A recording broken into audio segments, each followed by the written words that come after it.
Okay, we're live. Right on. Well, it's nice to have another one of these sessions today.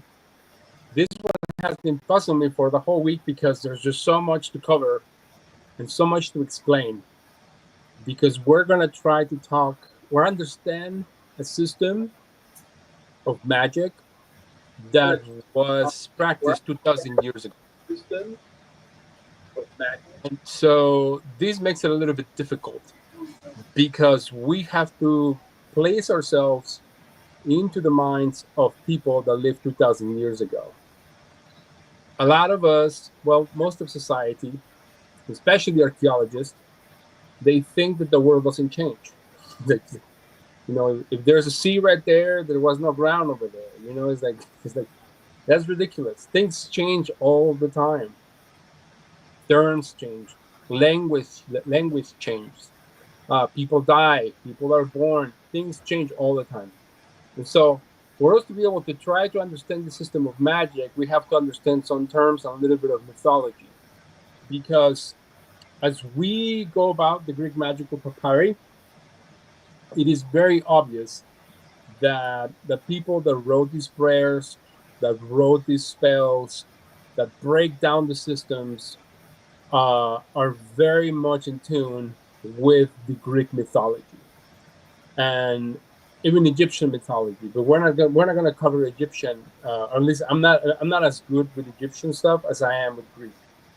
I understand a lot of it, but I am more versed with Greek than Egyptian. There's some Egyptian magic, and I can try to explain it, but that would be like a subject for another lesson. So this particular lesson is the introductory lesson for Greek magic. And so let's place ourselves 2,000 years ago. Today we have, what, now 9 or 8 planets? Well, the ancients only had 7. They only had 7 planets. And the reason why they only had 7 planets, it was because those were the only planets they were able to see. They didn't have telescopes. So you cannot see, for example, Neptune without a telescope. Pluto, for example, you cannot see Pluto without a huge, gigantic telescope. And so the only planets that they were able to, the ancients were able to witness was the Sun, Mercury, Venus, the Moon, Mars, Jupiter, and Saturn. And so the ancients did not call them that. They were way more poetic. Greek is so poetic and so beautiful. And so instead of calling the sun, they call him Helios. And so there's Helios, and then there's, instead of calling Mercury, they call him, what do they call him? Hermes. So they call him Hermes. And then instead of calling Venus, they call him Aphrodite. And then which one? Instead of the moon, we have Selene or Hecate. And Hecate is so important. Like, it's more important than anything else. Like the Greek magical papyri, like we talked about a little bit in the last video, like most of the magic that is described in the Greek magical papyri, it is mostly based on Hecate, even if it's not described as Hecate. So, for example, when they're talking about the lamps, like you have to be staring at a lamp to talk to dead people, they don't say Hecate, but they don't have to. The lady of the lamps is Hecate, and the one that the one that allows us to talk with the dead is Hecate. And so, even though it's not described as like, oh, you have to invoke Hecate, no, it's basically, it's already implied within the tools. That is something that a lot of the scholars of the Greek magical papyri don't get. They try to break it down in forms of language. And there was a YouTuber that I used to love. Now she kind of retired, or she moved on. She was not making enough money, or she had maybe other concerns in her life. But she had she had a hard time trying to understand the Greek magical papyri, in my opinion, from the perspective of the writers of the Greek magical papyri. Because now, for example, we have cookbooks, right? And so cookbook says, okay, you're going to need these ingredients. and this is how you're going to cook it, and this is for how long. Our books are very descriptive. You have to cite references, and you have to, be very academic. The writers of the Greek magic papyri were not academics; they were witches, and so witches don't have to use references, even though sometimes they do. Sometimes they say, "I got this spell from the priest of the Temple of Helios, and we used it on for Emperor Hadrian, for example." So it's like, this is the reference of this particular spell, and this is how it has been used. Interesting. And so, sorry, I divert. Where were we? We were on Venus, right? No, we were in Hecate. Sorry. Yeah. So we were in Hecate. And then after Hecate, we have Mars. Mars is not Mars, it's Ares, like Aries, where they call him Ares. That makes sense. And then we have Jupiter. They don't call him Jupiter, they call him Zeus. And then after that, we have Saturn, which they don't call him Saturn, they call him Kronos. And so let me explain a little bit about the mythology behind that nomenclature. Helios is pretty self-explanatory. You have the sun; he travels around the ecliptic, and so, but it's hard for us to know the ecliptic from Helios because he's so freaking bright. And so we cannot really quite observe the sun too much along as it travels through the ecliptic, because it will just blind us. And so the easiest way for us to be able to look at the ecliptic is through the moon. And then not only can we look at the ecliptic, we also can see the reference constellation. Because since the moon is not that bright, we're able to see which one is the reference constellation. And so, how are we going to do this? We're going to go back to that, big time. And so first we have Helios. Then after that, we have Mercury. Mercury is also hard to see because he's so close to the sun. And so, but sometimes we're able to see it when the sun's about to rise, and you can barely see it, and then it just gets completely, blinded. And so Hermes is he's the messenger, and the Mercury, at least within the Hermetic tradition, like the Hermetic Order or the Golden Dawn, is very much the same thing. And the reason why he is the messenger, which is he plays a big deal also in like Freemasonry, where there's I think he's a senior steward. Yeah, senior steward, who passes the messages from the worshipful master, that's the Masonic term, from the worshipful master onto the hall or onto the candidate, and so on and so forth. So that particular senior steward is like Hermes. In the Golden Dawn, we have the Carrots, which Carrots is also Greek word for messenger. And so the mythology behind that is more based on animism. So it is Mercury that passes the messages from the other planets onto the master, which is the sun, Helios. And so we got that one, and then now we have Venus, a beautiful Venus, and the reason why she's so beautiful is because it's the way she moves along the sky. If we map it, I forgot how long, but if we were to map it, it makes a 5 figure. It makes like a 5-pointed star. That is why the pentagram, and even the inverted pentagram, is attributed to Venus. And so that is Aphrodite. And so she just makes such a beautiful form. Like if we were to map it, like the positions based on the ecliptic, it just makes like a beautiful 5-pointed star with the ecliptic right in the middle. So she's just so beautiful. No other planet does that. Jupiter, for example, he just spirals up and it goes crazy. Saturn, same thing. It just goes crazy and does some crazy spiral things. And so that is why Aphrodite is the beautiful one, the gorgeous one, the goddess of love, of lust, of sexuality. Temples, the worship of Aphrodite was very sexual, was very female empowering. And so that is Venus.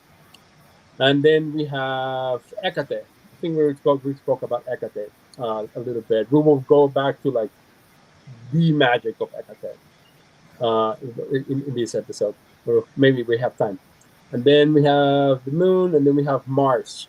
Of course, Mars looks red, and so therefore they equated it with blood. They equated it with copper, with bronze weapons, and so he's the powerful warrior. And so Ares is kind of like pretty much self-explanatory. It also plays a lot in Homer's The Iliad and in some other place. And then we have Zeus, which is the bright one. Zeus or Jupiter is the brightest planet out of all of them, and so that is why he is the powerful one. And so the animism, it's already implied there. Then we have Saturn, and Kronos is the god of time. And so he was defeated by the Olympian gods, and he was relegated to Tartarus. Now, this is the most symbolical thing that we can get as we relate our planetary astronomy, or astrology, if you want to see it that way, to our mother, to the Greek pantheon, because you have the Titomachny of the Theogony, Hesiod, and so he was relegated to Tartarus, which is kind of like the place of oblivion, where things get to be forgotten. And so that is why Saturn, or Kronos, is all the way at the end. And the Greek magical papyri gives us more details on the role of forgotten Kronos. There is a spell that includes Hecate, where he is said to have given the chains of time to Hecate. And so the role of Kronos as the father of time, after being defeated by Zeus, Kronos gives away his power onto Hecate. Now, the animism of Hecate, it is quite complex. But there's one thing that we gather from the prayers and from the spells in the Greek magical papyri about Hecate, is that she represents archetypes of kind of like the earth, so, or like a womb. And in fact, the Chaldean oracles describe her just exactly like that. Let me read you a passage from the Chaldean oracles where she is described just like that. Talks about some unknown powerful god. This one's number 32. He says, it is a worker that is the dispenser of life-giving fire, that it fills up the life-giving womb of Hecate and pours on the connectors of force of fruitful and very powerful fire. Now, this is very interesting because I don't know if you've ever seen a video of a sperm actually inhibiting the egg of a woman, or at least they have seen this in X-rays. It flashes. It's kind of weird, like it flashes, like there's some spark of electricity. It's kind of interesting that in this verse it talks about once the ever-living God implants life into Hecate's womb, is a living fire. So it's kind of like she is the recipient of her, she's the recipient and a holder of life. So wherefore it can actually hold life so that it can develop the life, so it can give it forward. So it's kind of like a womb, and it's also like the earth. When we plant a seed, it's the same thing. It's like the earth starts to behave like a womb, where that seed starts to, like the earth starts to hold it holds and protects the seed as it starts to sprout. So that is Hecate as well. Is the archetype of a life-giving environment, and also she's also the one that receives people from once they're dead. Once they die, she's the one that receives them. So it's like you cannot die standing up; you have to fall down. And so she's also the one that receives the dead. And so if there's one archetype that we can animate the symbol of Hecate with, is the womb or the earth. Now, why is that important? It's important because it just plays so much in the mythology and the earth is kind of also like Tartarus, goes into like we don't really quite name anything until it's actually born. And so it's kind of like Tartarus. Tartarus is the place of oblivion, of unnamed things, where things lose their names, where things lose their identity. And it is in this earth where things finally start to gain their identity. And so that interplay of symbols is what gives Hecate its magical power. She's not just the goddess of magic just because she's the goddess of magic. No, she's the goddess of magic because she interplays all of those things and all of those symbols, and she plays with all of the planets and all of the constellations, and she makes things happen. So now that we cover that, we can try to explain a little bit about how does that interplay. Then we can go a little bit into instances and the other fun stuff. Give me a minute. I made my notes, but I think I messed them up. Oh no, I got them right here. In page 124 of the Greek magical papyri is a PGM 7-284-99. This one right here. It gives the interplay of what type of magical works should be done to ensure success. And in my opinion, this is like the basics of magic, of Greek magical papyri magic, or at least in now my practice. Because if you want a particular work to be done, you need to do it under these particular conditions. And if those conditions are not there, maybe try to manipulate them a little bit. But it says, it doesn't give that much explanation. It's more like a reference manual. It says that if the moon is in Virgo, anything is rendered obtainable. So you can make that whatever you want. A job, a date, whatever you want. In Libra, it is good to do works of necromancy. You want to talk to a relative, I don't know, someone that you really like, Isaac Newton, for example.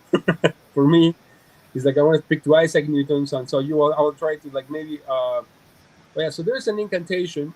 I forgot which spell it is, but give me 1 second.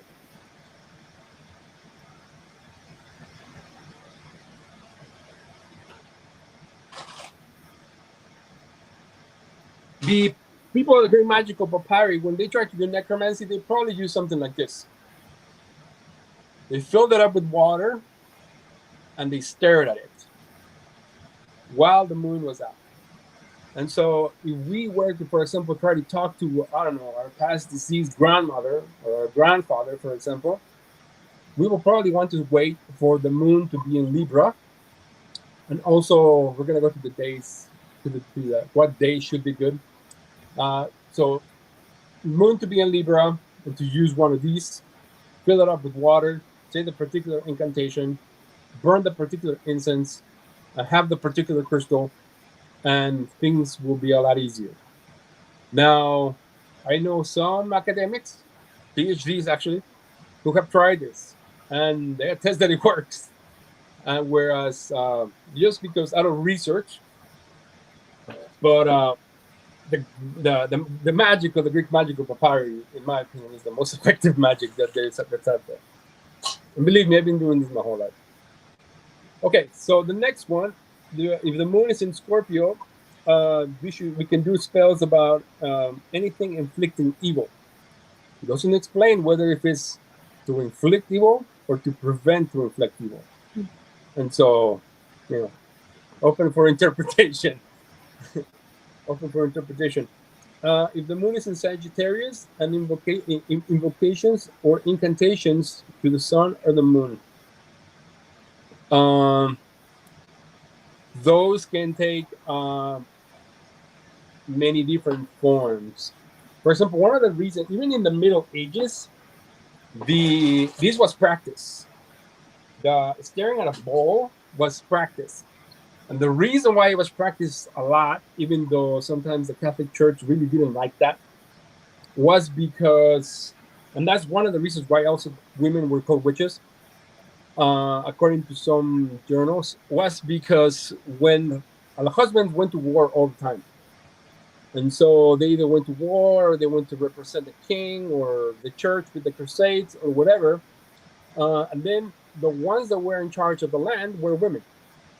And so, of course, some churches, actually all the churches pretty much, they're greedy churches.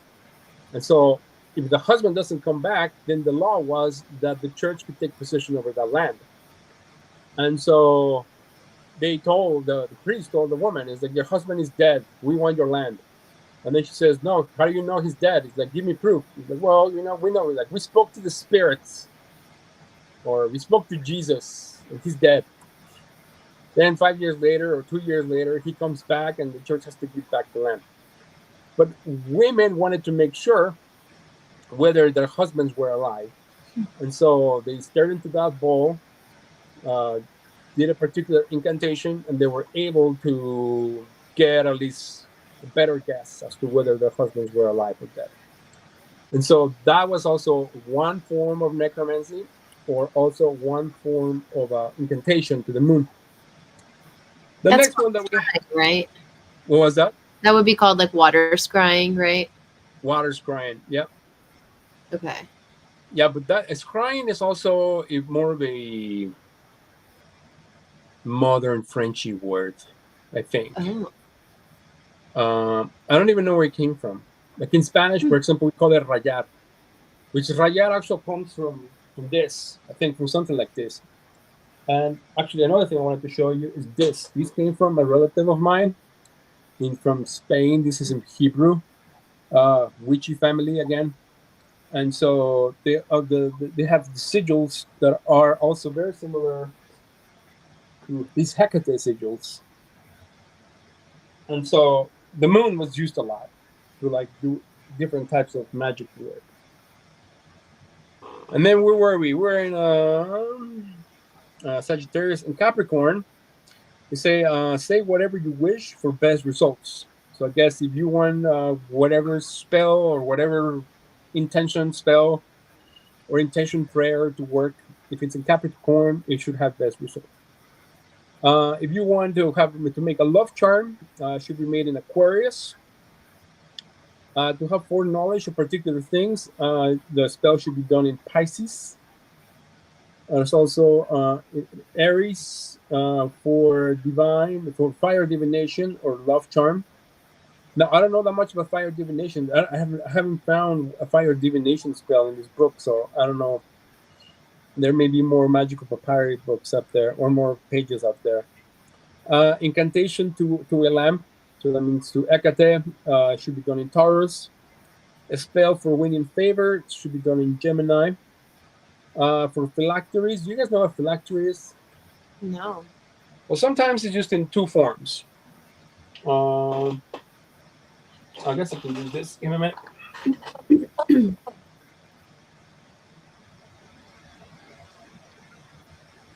Are you saying phylacteries? Phylactery. How do you spell that? Phy. How do you go? Phylaceteries. Phylacteries. Now, the Greek magical papyri describes phylacteries in many different ways. Sometimes it seems like they're little parchments. Sometimes it seems like they're little plaques.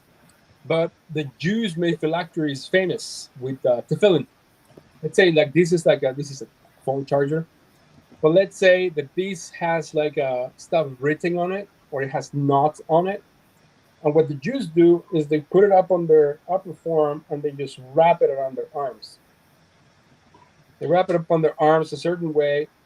It has a little box for the Jews, the tefillin. And also there's one where they put on the crown of their head, and also that's another phylactery. And so those are the phylacteries. And the Greek magical papyri usually describes them as made out of paper. That is not very durable. The phylactery is of the Jews. The tefillin is made out of leather and wood. Then it has like biblical passages inside the box. The Greeks probably did not. I don't know. Even it's kind of interesting because, in my opinion, I think it's a form of magic because it's supposed to have, well, according to Jewish descriptions, the phylactery is supposed to be a reminder of their covenant with God. And to me, that's kind of like magic. That's like theurgy, where you have a relationship with the deity and you start to establish a relationship with them for a particular purpose. And so a phylactery in the Greek magical papyri is very much the same way, in which you're trying to write a wish for a particular purpose for a particular god. But in some instances, there's they use Homer's Iliad. So Homer's Iliad, it seems like there's a type of scripture to them. And so the Bible is also filled with stories, as well as covenants and commandments and so on and so forth. But for the most part, it's stories. And so it seems that for the Greeks, the Iliad, it seems like it wasn't kind of like the Bible, where they were able to see who were the gods, who were the demigods, like in this case, Achilles, for example, who was like a son of a goddess. And so the gods intermingling and trying to help each other, trying to make the men fight or have a little bit of peace. And so, in a way, the Iliad is very biblical. And so, it does not surprise me that it's used in the Greek magical papyri as a form of a spell. And so that could be also a type of phylactery. And then for creating rings or binding spells, it should be done in Leo. Now, these rings, I have not seen many of the Greek magical papyri, but there is a very great ring in the Shams al-Marif. Now, the Shams al-Marif has probably nothing to do with the Greeks. It is an Andalusian, no, it wasn't Andalusian. I think it was Andalusian, but it was most like an Arab book of magic. The Shams al-Marif basically means like the book of the sun. And the whole book is just filled with wonderful magical spells. And the writer, obviously, is a very well-educated type of an academic type of writer. And so when he describes making the ring of protection, it's a Saturn chimera. What do you call it? Like a magic square. It's a magic square. Oh yeah, but this one's Leo. So I don't know. It has nothing to do with each other, but the ring of power is a 3x3 square, and so which is usually assigned to Saturn. You got any questions so far before we start moving to elements? I have one question. Is there a spell to get rid of mice? Oh, that's a good question. I don't know. But the descriptions, I guess so. What it was? Yeah, Capricorn. Say whatever you wish for best results. But wait for the moon to be in Capricorn, and then invoke a particular god or Hecate, which is the default one. Because if we're waiting for the moon to be in a particular constellation, it will be Hecate, where Hecate is just the kind of like the patron goddess of that particular system, or this particular description of the system. So, yeah, I guess it will be Capricorn. Do we have any other questions before we move to maybe planetary magic? No, but we should definitely make some slides for this one for adding to the social media. Like a quick cheat sheet would be nice. Oh yeah, I have kind of like a cheat sheet up here. Now this one is gonna get a little bit more. What should we call it? More ABCs type of thing. Because before we do the spells, we need to have the tools. Yeah. In fact, in another room here, I have maybe 50 little jars with 50 different things, different types of incenses, different types of crystals, different types of minerals, rocks, For example, one of the things that really shocked me was one of the spells called for Alum. And then I was like, oh my gosh, my mom used that. It's like, I remember my mom like doing a spiritual cleansing for a person. She put it in a little pan, and then she put some resin on it by praying on it, and then she put the alum in it, and then she started waving it around while it still was like had like a little flame thing on the bottom. And so she kept passing it around, and so the smoke hitting the person while she was praying. And that is exactly what the Greek magical papyri was describing. I was like, oh my gosh, my mom does exactly, well, not exactly, but it does something very, very similar. And so it was like, oh, there's like, the magic just has somehow moved, like it has been useful for 2,000 years, more than 2,000 years. And we still, at least Latin American people, we still inherit it. There are many people in Latin America that still do it. Santeria people, they do it. Voodoo does it. And my mom is a spiritista, like witch, I don't know what you want to call it. She's a spiritista. And so they do it as well. And as well, but they use many different things. They use the branches of pirul. I don't know how to say that in English. I never seen pirul in the States. It's kind of like a weed with like little red, like kind of like little bulbs, little red berries.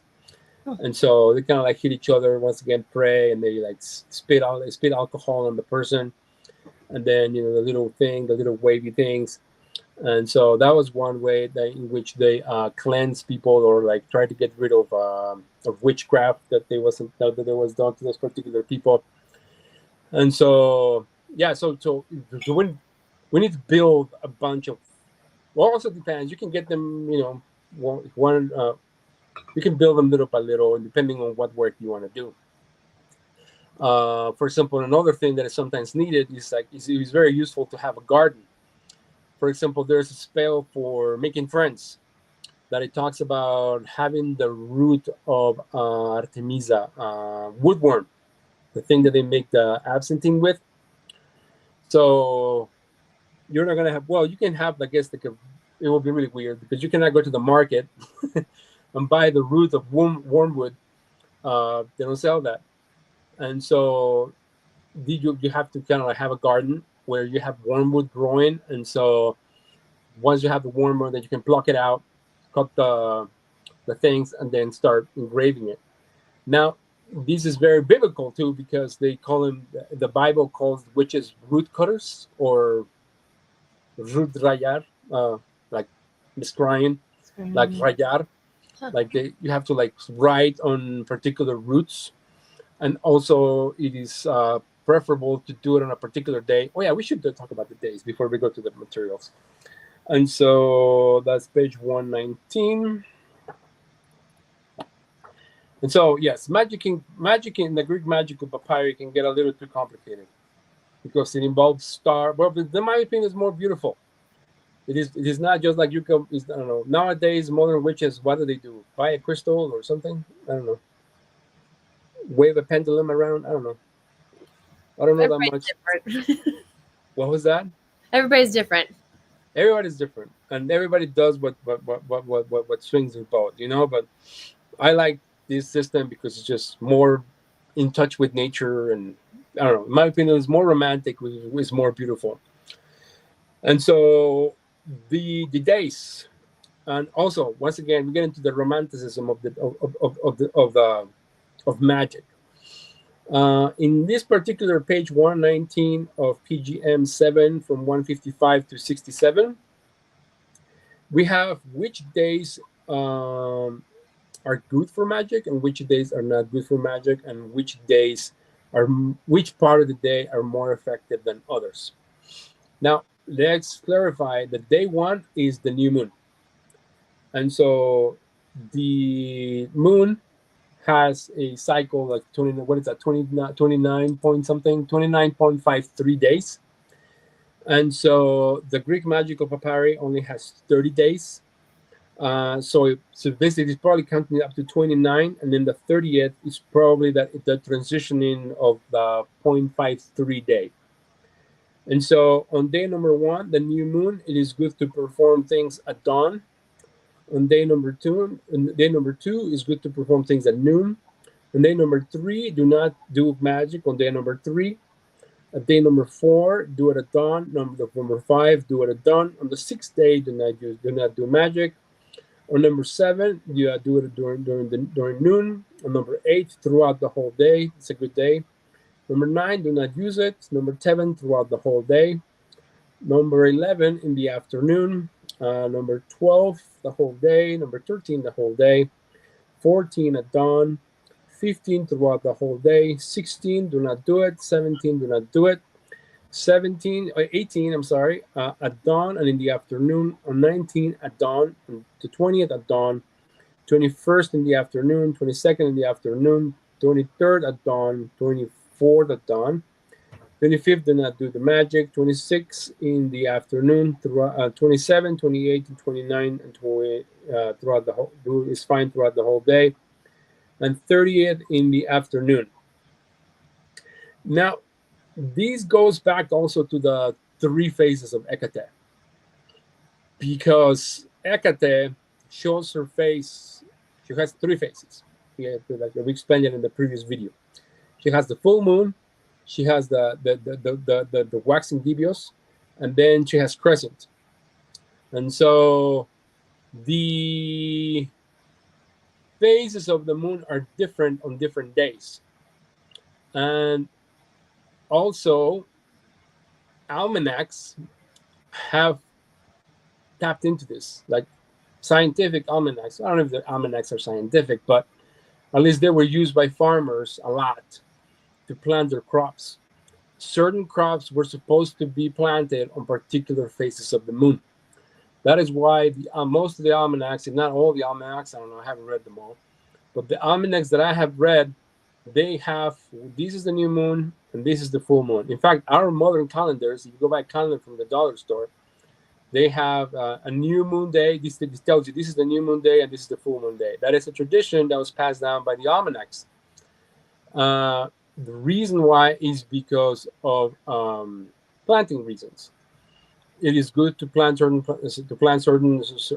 crops on a new moon. Some of them when the moon is crescent, when there is waning or waxing, and so this type of tradition is probably not only for spells but also for planting certain things, because the ancient Greeks were very much in tune with the earth.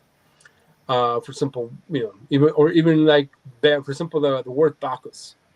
The word Bacchus, Bach means like grape or like berry.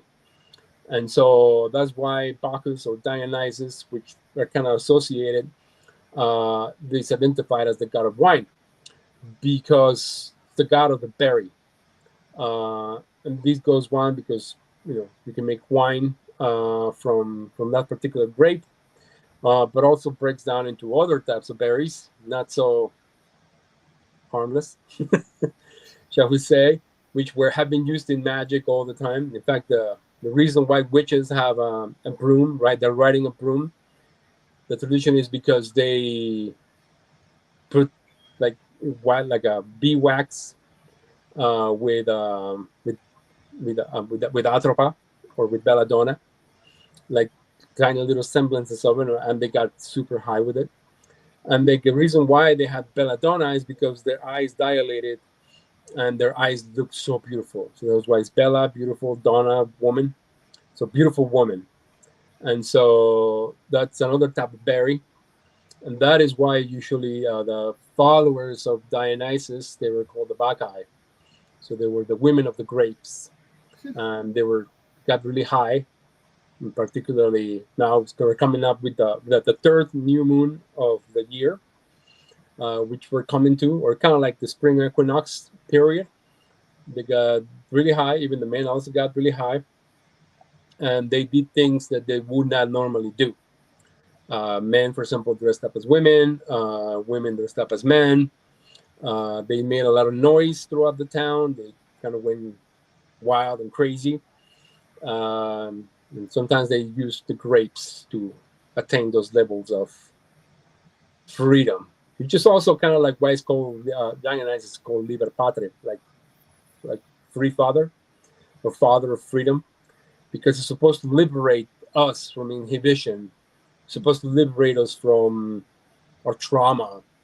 That is why it was that this particular ritual was practiced, because it was like, oh my gosh, we have been tormented by Hades, winter. We have been tormented by the winter all this time, and we have survived. And now is the time of revelry, because now we can plant our crops, and we know that they're going to grow, and there will be food, and there will be happiness. And so Dionysus is not just a god; he's also a symbol of the season, of his crops are going to start to grow, of the berries make us happy because it gets us intoxicated, or it gives us in those times, for example, sometimes water was not safe to drink, and so it was safer to drink wine than it was to drink water, and so it gives us sustenance, like water sustenance, and so on and so forth. So we talked about that. Now We do have one question. yes. On the days that are do not do it or do it all day, does that mean that they are less potent days than a specific time? Yes, for sure. Yeah, for sure. Like I was explaining, even with plants, there are particular plants that are better to put the seed in the earth on a particular time of the phases of the moon. And so, because the days are not these days are not our days, by the way. Let me make that disclaimer. So day number 1, we have to start with the new moon. So the new moon starting like next week, right? I think. We just had the full moon is yesterday or today. Yeah, and so we have to wait for the so right now we're kind of in the middle then. So day number 1 will be, I think, is the 20 something of our month, of this month of February, and so that will be day 1. So, which is another beautiful way to measure it, because our Gregorian calendar is very arbitrary. It is just very like, let's pick a date and let's see what happens. Based on like when it's going to be a new year, and so or when is like kind of like more light, less light, and so we even have to do the daylight savings time to try to get more light. But for this particular system of magic, it doesn't work that way. It's more of a lunar calendar, where day 1 is the new moon, and that's where it starts. February 27th is the next new moon, and that is in Pisces. Okay, cool. So that will be, what did we say? That it was a good time for Pisces. Mm-hmm. But then again, that's the Diepnon. Pisces will be Thursday. Moon and knowledge will be for foreknowledge. Yeah. So if you want to know something or learn something new, that will be a good time to make a spell to try to learn something or to. We just so happen to have a class on the 27th for astrology. It will be the 2nd house and Taurus. Nice. Right. Wonderful. Helios doing his thing. Cool. Now, you want to talk about crystals or you want to talk about incense?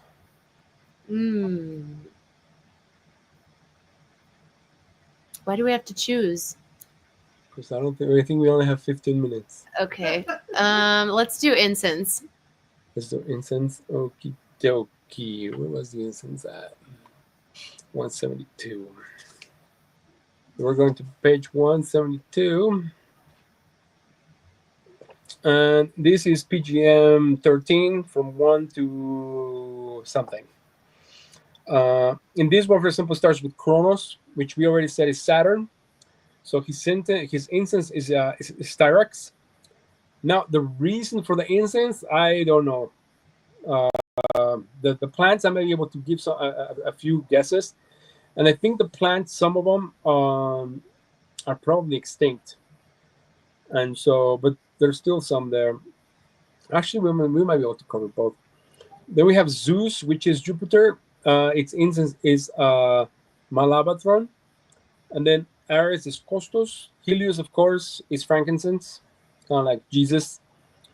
And then Aphrodite is Indian North, and Hermes is Cassia. and then Zelini is myrrh. Now this is kind of cool because, like, what did Jesus get when he was born, and then the three magi gave him stuff? What did he give him? Do you guys know? Frankincense, myrrh, and gold. So frankincense is Helios, the sun, and then myrrh is the moon. Oh, I put that on my face every single day. Frankincense and myrrh. Mm-hmm. I have some frankincense and myrrh too, with incense too. I don't put it on my face though. I figured if it was good enough for Jesus, it's good enough for my face. I'm naturally oily like this.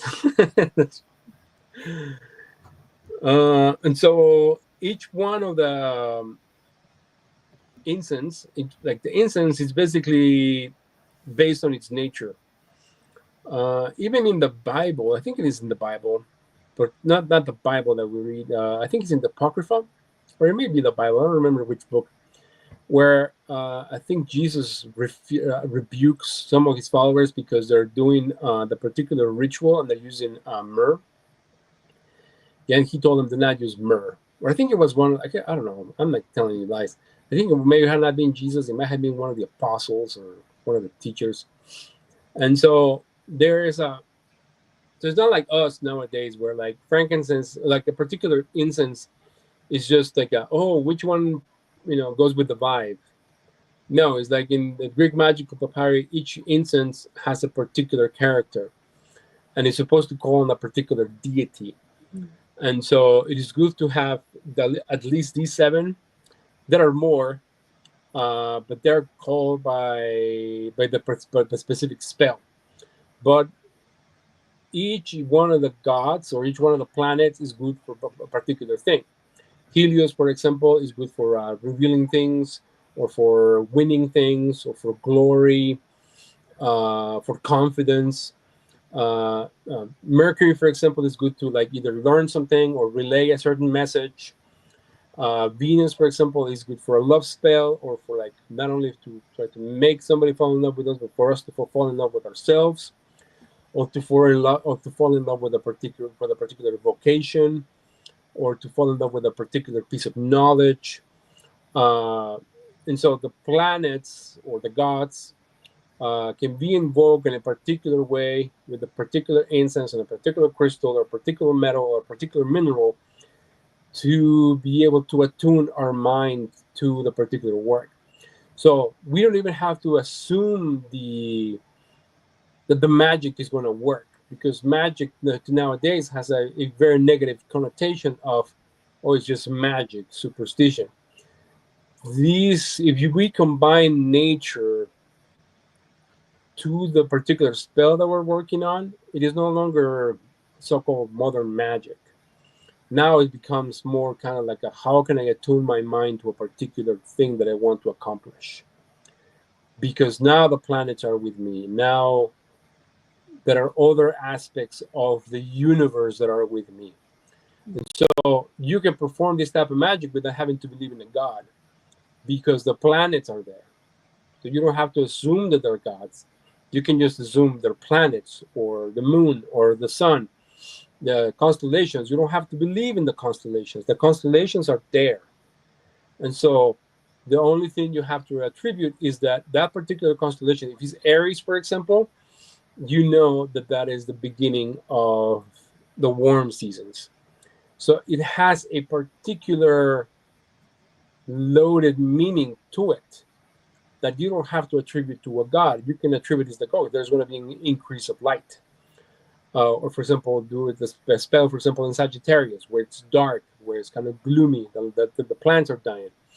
And so that is already a particular connotation of the year.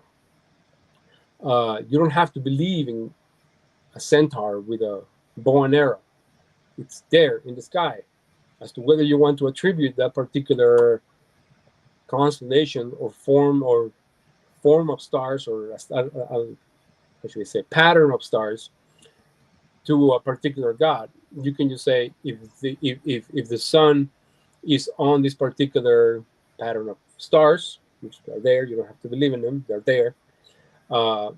This is what's going to happen, or this is what it's going to be cold, plants may be dying, and so on and so forth. That's why the Greeks were big into their celebrations on their seasonal celebrations because it meant something to them.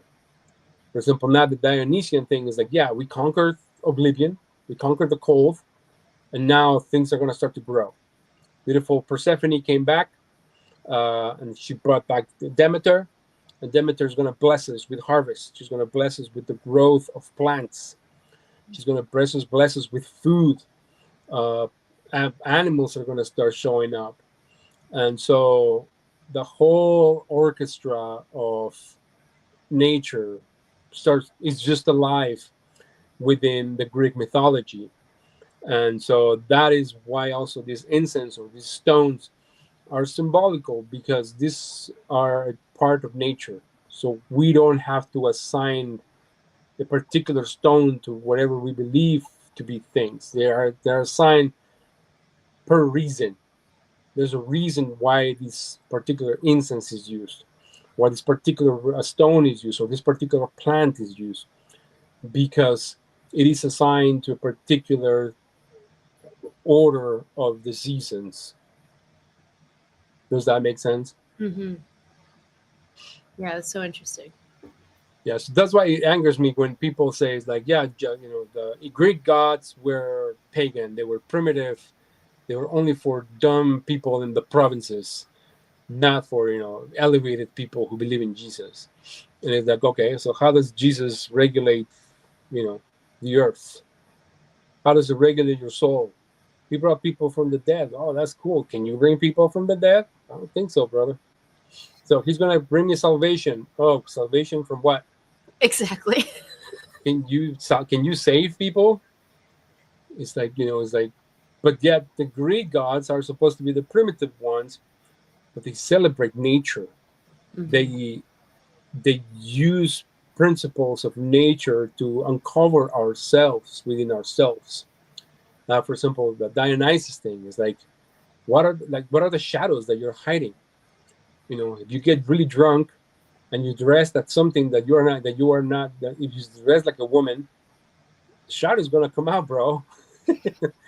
It's like inhibitions that you have in your mind are going to be taken down, and you're going to discover something about yourself that you have not uncovered before. Whether if it makes you comfortable or if it liberates you, it's up to you, but you will be able to discover it. And that is what the Carl Jung psychology is all about.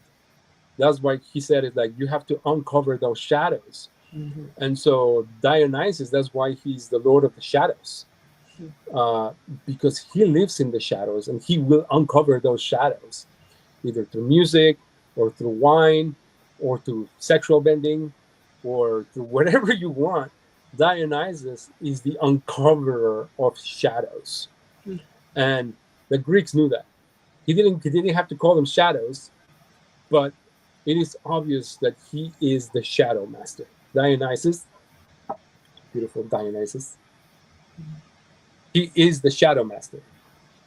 He is the one that uncovers all those things. But once again, he doesn't have to be a god. He is just an aspect of ourselves, an aspect of nature as well, because plants also have shadows. It's like, once they were in the earth, and then they come out of the earth. So basically, they have conquered their shadow, and now they grow and they expound towards the sun to bask on his presence and his glory and his warmth. And then all of a sudden, now they're free, liber pater. Now they're free to be able to go reach for the sun, whereas before they were dormant. Or was it? He was a half god, half human, wasn't he? According to the mythology, yes, he was. But then again, there are many Dionysuses.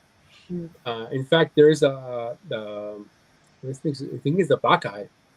The Bacchae plays a very interesting role play of Dionysus as to who is he, what is he? Is he really a god? In I think that Euripides, I think, wrote it, the Euripides Bacchae, where the priest says, like, well, show me the rites of Dionysus. Well, who are you? It's like, well, I'm the priest of Dionysus.